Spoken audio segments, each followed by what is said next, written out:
안녕하세요. 오늘은 여호수아 8장 말씀에 대해서 나눠보도록 하겠습니다. 오늘 본문 말씀도 이제 전쟁에 관한 내용은 나오지만 성경 전체에서 말하고 있는 이제 기본적인 가르침에 벗어나지 않는 이제 그런 내용들이 담겨 있습니다. 그러한 것들을 중심으로 해서 하나씩 이제 살펴보도록 하겠습니다. 이제 8장에 이제 내용을 구체적으로 들어가기 전에 앞서서 이 차이점에 대해서 좀 명확하게 이제 말씀드려야 될 것 같습니다. 7장에서 이제 그 아이성에 이제 쳐들어간 이스라엘 군대, 소규모였죠. 이제 몇천 명이었는데 그 소규모의 이스라엘 군대가 패배하게 되었을 때 이건 역시도 하나님의 은혜였다라는 것. 무슨 얘기냐면 일단 이걸 먼저 잘 이해하셔야 됩니다. 아간의 범죄에 대해서 오직 유일하게 하나님만 정확히 알고 계셨습니다. 하나님만이 전지하신 분이시고 모든 것을 알고 계신 것이죠.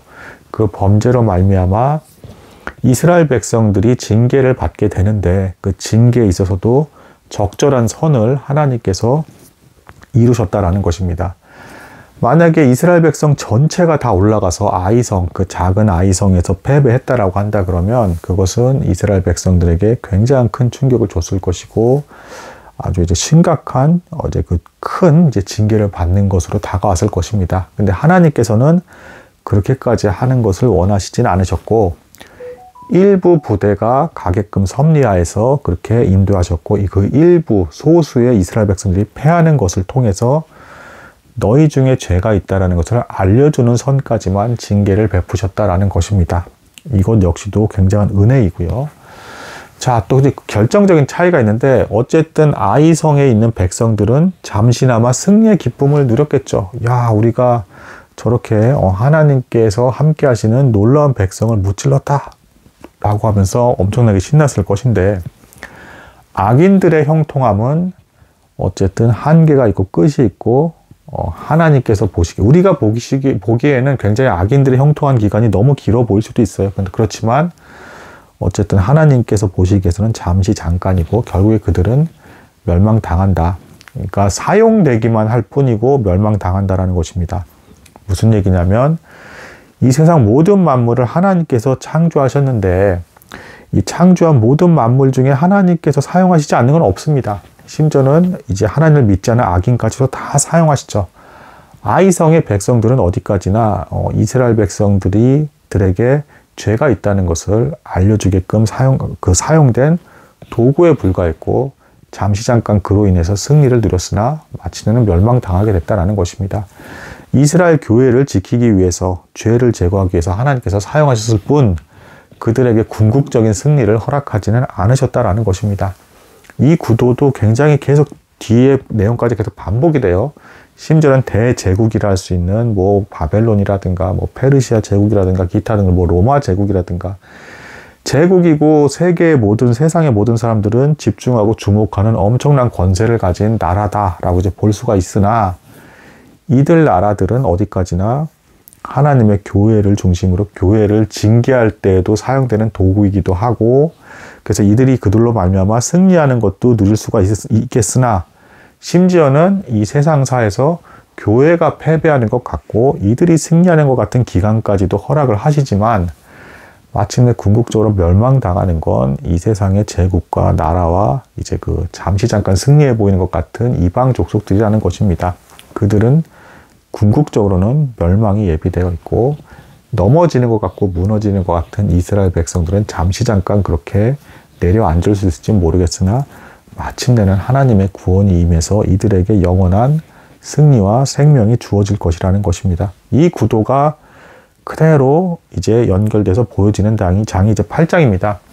그래서 여기서 이제 마침내는 이스라엘 백성이 승리를 하고 아이성은 결국에는 잠시 승리하는 것처럼 보였으나 하나님의 교회 이스라엘 백성들을 일깨워 주기 위해서 그러한 것이 잠시 잠깐 허락되었을 뿐 이들은 교만해져서 멸망당했다는 것입니다. 이위에 있는 바벨론도 마찬가지입니다.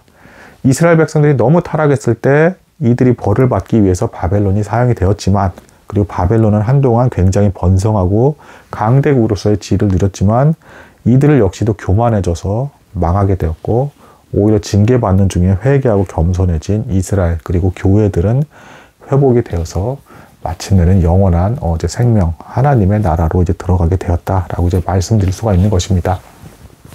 구체적인 내용들 조금씩 나눠보도록 하겠습니다. 1절에서 하나님께서 놀랍게도 먼저 이제 이것도 큰 은혜인데 여호수아에게 놀라지 말라, 두려워하지 말라라는 이제 말씀을 주십니다. 여호수아 입장에서는 두려워할 수밖에 없어요. 왜 그러냐면은 단순히 이 아간의 범죄, 그리고 아간의 범죄를 물론 하나님의 말씀대로 순종해서 처형을 했지만 왜 유독 여호수아는 더 두려울 수밖에 없는 것이냐면 하나님을 신실하게 믿고 있는데 광야에서 반복적으로 여호수아가 관찰했던 게 뭡니까? 계속 이스라엘 백성들은 또 불순종하고 또 벌받고 불순종하고 또 벌받고, 물론 그런 징계의 과정이 있었기 때문에 이스라엘 백성들이 극한까지 타락해서 무너지지는 않을 수가 있었죠. 뭐 이방 족속들처럼 막 불건전하게 완전 망가지고 뭐 노아의 홍수 때처럼 완전히 그냥 쓸어버려야 될 정도로까지 타락하지는 않게 되었단 말입니다. 은혜긴 한데 어쨌든 불순종이 있을 때마다 하나님의 징계가 임했고, 그리고 그때 당시에 40년 전에도 약속의 땅에 들어갈 줄 알았는데 불순종으로 인해서 하나님께서 함께하지 않으셨기 때문에 패하면서 들어가지 못하게 됐죠. 그러니까 그거를 다 여호수아가 겪었기 때문에 우리가 불순종인데 여기서부터 하나님께서 함께하지 않으시고 하시면 어떡하나, 우리가 전쟁을 진행할 수 있을까, 이 생각이 들면서 무섭겠죠. 근데 여기서 먼저 하나님께서 여호수아에게 말씀을 주시면서 담대히 가라라는 이제 지시를 이제 내려주시는 겁니다. 심지어는 전술까지도 이제 알려주시면서 이제 승리의 비법을 알려주십니다. 그러니까 이건 역시도 하나님의 전지하심의 속성이 없으면 절대 주실 수 없는 그런 지혜의 말씀이에요. 그러니까 전쟁을 무조건 승리할 수밖에 없는 이제 일종의 전술을 주신 것인데, 아이성의 백성들이 교만한 상태에 빠졌다는 것을 하나님께서 가장 정확히 아셨기 때문에 그들이 교만한 중에 이스라엘 백성을 보면 이제 성을 싹 다 비워두고 다 튀어나올 거라는 것을 하나님께서 너무 정확히 아셨기 때문에 이런 지혜의 말씀, 승리할 수밖에 없는 작전을 주실 수가 있었던 겁니다. 사실 아간의 범죄도 전지하신 하나님만이 아간이 범죄했다는 걸 정확히 알고 계셨죠. 다른 사람은 아무도 몰랐고 여호수아도 몰랐습니다. 뒤늦게 하나님께서 알게 하셔야만 알 수가 있었던 것이죠. 이런 것에서 봤을 때 모든 일을 이루시고 주관하시고 궁극적인 승리를 이루내시는 분은 하나님이시고, 우리가 무언가를 보고 발견하고 지혜의 어떤 방법을 얻는 것도 다 그 근원은 하나님이시다라는 것을 알 수가 있습니다. 뭐 이제 내용을 쭉 내려가다 보면 결국엔 매복 작전인데, 이제 뭐 골짜기 중앙에 이스라엘 백성들이 나타나면 이제 아이성에 있는 그 군대들은 자신들이 이미 한 번 이겼으니까 이제 승리감에 도취돼서 또 이길 수 있다 하면서 막 달려들겠죠. 근데 문제는 성을 아예 싹 다 비우지는 말고 나가야 되는데, 지키는 인원도 남기고 나가야 되는데 이들이 교만한 상태에 빠졌기 때문에 성을 싹 다 비우고 나오게 될 거를 하나님께서 아셨다라는 겁니다. 그리고 매복을 이제 하라고 이제 하나님께서 지시하신 것이죠.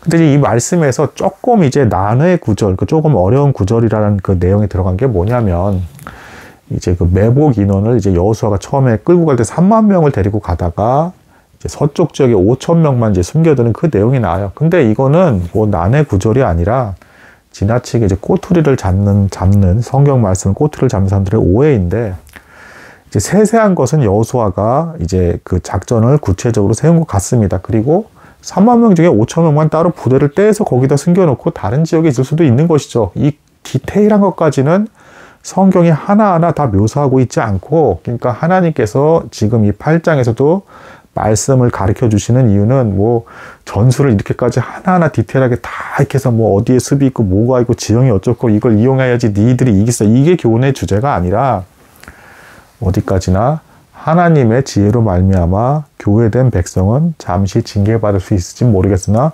궁극적인 승리는 너에게 있다라는 가르침을 주는 게 메인 주제이기 때문에 이제 디테일한 묘사까지는 좀 빠져 있다 보니까 여기에서 뭐 3만 명이 나왔다가 이제 그 중에 숨어 있는 인원 5천 명 일부가 서쪽에 있었다 뭐 이런 식으로 묘사가 된 걸 가지고 뭐 약간의 무슨 뭐 오차가 생긴 거니 뭐냐 하면서 이제 트집을 잡는 사람들이 있는데, 전혀 이제 엉뚱한 해석이다라고 이제 말씀드릴 수 있겠습니다. 자, 그리고 여기서 또 이제 여호수아의 놀라운 모습이 보여집니다. 골짜기 중앙에 여호수아가 이제 그 유인하는 부대에 이제 있었던 것으로 보입니다. 그러니까 이것도 여호수아의 겸손한 모습이기도 하고 주님을 닮은 모습이기도 한데, 어차피 이제 아이성의 군대들은 이스라엘 백성 골짜기 중앙에 있는 이스라엘 백성을 다시 보면 다 달려들 건데, 그럼 이제 이스라엘 백성은 잠시 이제 도망가는 척을 하는 거죠. 그러면서 성이 비게 될 것인데, 이 빈 성에 들어가서 노력하고 승리감을 맛보는 그런 곳에 여호수아가 있었던 게 아니라 잠깐이지만 지는 것 같은 모습을 보여줘야 되는 이제 그 유인하는 그 부대에 여호수아가 있었다라는 것입니다.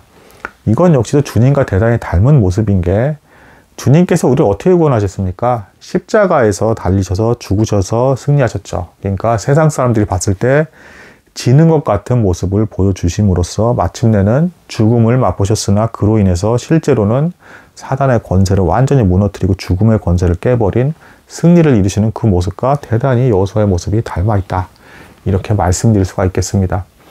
그래서 뭐 이제 결국에는 이제 작전대로 그대로 성공을 하고 여호수아가 단창으로서 아이성을 딱 지목을 하자, 그때서야 이제 쫓아오던 아이성 백성들 군대들은 뒤를 돌아보고 자신들이 성을 뺏긴 것을 알고 포위당한 것을 알고 멸망당하게 되었구나라는 것을 뒤늦게 알게 되면서 이제 이들이 모두 다 죽음을 당하게 되는 이제 이런 구도의 형태의 전쟁이었다라고 이제 볼 수가 있겠습니다.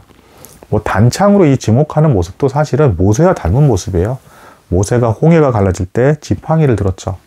모세가 마치 양들을 이끄는 목자의 모습으로서의 그 모습이 부각돼서 보여졌다고 한다 그러면, 여호수아는 전쟁을 지휘하는 지휘관이기 때문에 승리하는 이제 그 사령관으로서의 모습, 천사장으로서의 모습과 닮은 모습을 보여주고 있고, 이것은 그대로 모세건 여호수아건 예수님의 그 풍성하신 모습 중에 일부를 지금 담아내서 보여주고 있다. 이렇게 말씀드릴 수가 있겠습니다.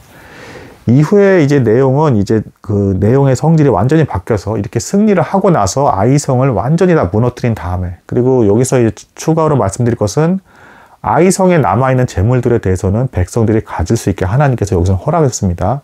왜냐하면 첫 성 여리고성에서 전적으로 모든 걸 드리기로 되어 있었고, 그 이후의 재물에 대해서도 뭐 하나님께서 내내 니들은 재물을 한 톨도 갖지 마, 이런 게 하나님의 뜻이 아니었다라는 거, 드릴 것을 하나님께 드렸을 때 나머지 것들에 대해서 가지고 누리게 하시기도 하시는 풍성한 은혜의 하나님이라는 것을 분명히 보여주고 계십니다. 물질적인 부분에서도 하나님께서 기쁘게 후히 주시는 분이시다라는 것, 이것을 잊지 말으셔야 됩니다. 그래서 이렇게 전쟁에서 승리를 하고 나서 그 다음에 내용이 이제 뭐냐면, 그 에발산과 그리심산에서 이제 율법을 낭독할 때 이제 그 저주와 축복에 대해서 아멘 아멘 화답하는 것을 신명기에서 모세가 이제 하나님의 말씀을 받아서 약속의 땅에 들어갔을 때 그렇게 하라고 여호수아에게 이제 지시한 게 있습니다. 근데 이제 그거를 곧바로 이제 순종하는 게 나와요. 이것도 이제 대단한 겁니다. 아직 전쟁이 완전히 끝나지 않고 이제 초입부에 막 시작된 상태인데, 이 아이성이 이제 그 에발산과 그리심산 근처거든요. 이 세겜 땅 근처인데 그 근처였기 때문에 그 근처에 닿자마자 곧바로 하나님께서 모세에게 지시하셨던 내용을 여호수아가 바로 순종하는 게 나옵니다. 그리고 백성들도 이때가 어떤 상태입니까? 범죄했음에도 불구하고 하나님께서 용서하시고 다시 승리를 주신 그때죠. 그래서 사기가 출중할 이때 이제 곧바로 하나님에 대한 열심으로 순종하기 위해서 에발산과 그리심산으로 바로 가는 모습이 나오고, 모세에게 명령한 대로 뭐 에발산의 6지파, 그리심산의 6지파, 그리고 그 사이에 하나님의 법궤 이렇게 있고, 여호수아가 이 율법을 그대로 낭독하면서 이대로 따를 시에는 뭐 축복이 따를 것이고 그렇지 않을 땐 저주가 있을 것이다. 이런 말을 선언할 때마다 백성들은 아멘 아멘 화답하는 것을 바로 순종하는 이 놀라운 아름다운 모습을 보여주고 있습니다. 여기서 이제 주목할 것은 이제 그 에발산에 이제 제단이 이제 놓였는데, 에발산은 저주를 이제 선언했을 때 아멘하고 화답하는 그쪽이에요. 근데 제단이 저주 쪽에 놓였다는 것은 이제 죄로 말미암은 저주에 대해서 예수 그리스도께서 죽으실 것임을 이제 암시하는 이제 그런 모습이다라고까지 볼 수가 있겠습니다. 그래서 어쨌든 정리를 해서 말씀드리자면, 이제 죄에 대해서 징계하는 도구로 이방 사람들, 그리고 이제 불순종하는 거대한 어떤 나라 아니면 작은 나라들, 이렇게 주변의 것들이 다 사용이 될 수는 있지만, 그로 말미암아 거꾸로 믿음이 있는 교회와 사람들이 박해를 받고 고통받고 지는 것처럼 보이는 순간들이 있을지 모르겠으나, 예수님께서 십자가에서 죽으심으로 말미암아 승리하셨던 것처럼 우리 성도와 교회도 궁극적인 승리는 성도와 교회들에게 있다. 그리고 이 세상에 아무리 큰 제국이라든가 기타 여러 가지 하나님의 도구로 사용된 이 사람들은 하나님을 알지 못하기 때문에 결국에는 심각한 교만에 빠져서 그 죄로 말미암아 멸망당할 수밖에 없는 불쌍한 존재들이다. 이런 상황 속에서 하나님께서 기쁘신 뜻 그리고 아간의 범죄까지 일으킨 이스라엘 백성들을 약속대로 용서하시고 사용하셔서 승리를 이끌게 하시는 그 모습을 보여주신 장이 여호수아 8장이다. 이렇게 말씀드릴 수가 있겠습니다. 오늘도 좀 긴 내용을 나누게 되었는데 들어주신 여러분들 너무도 감사드립니다. 오늘도 평안한 하루 되시기 바랍니다. 감사합니다.